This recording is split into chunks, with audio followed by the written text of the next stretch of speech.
Imagine spotting animal disease days before anyone sees a symptom.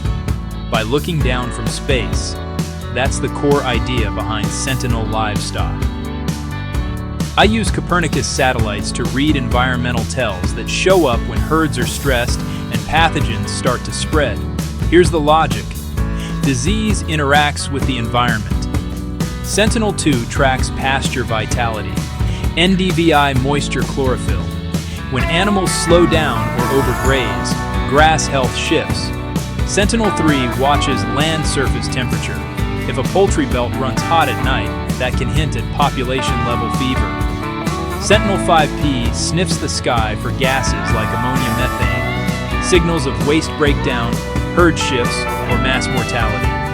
Even dust plumes matter for diseases that hitch a ride.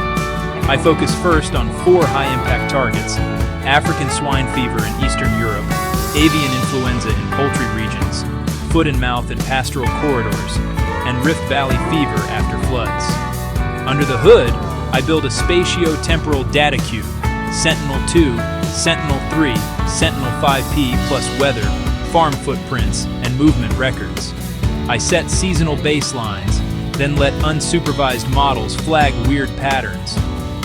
Think isolation forests and autoencoders.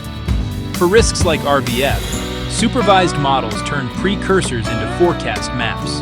Ground truth matters, so I pair satellites with low-cost farm sensors for HCHOCO, ethylene, and NH3. When a sensor blips, I rewind the satellite feeds to learn the earlier signature and train the system to catch it next time. All of this flows into Vet Sentinel, a simple map, tiered alerts, and an AI assistant that explains why a region just flipped from watch to warning and what to do next, why this matters. It moves us from reacting to outbreaks to anticipating them, globally, consistently, and fast. Roadmap. Phase 1, proof in one region.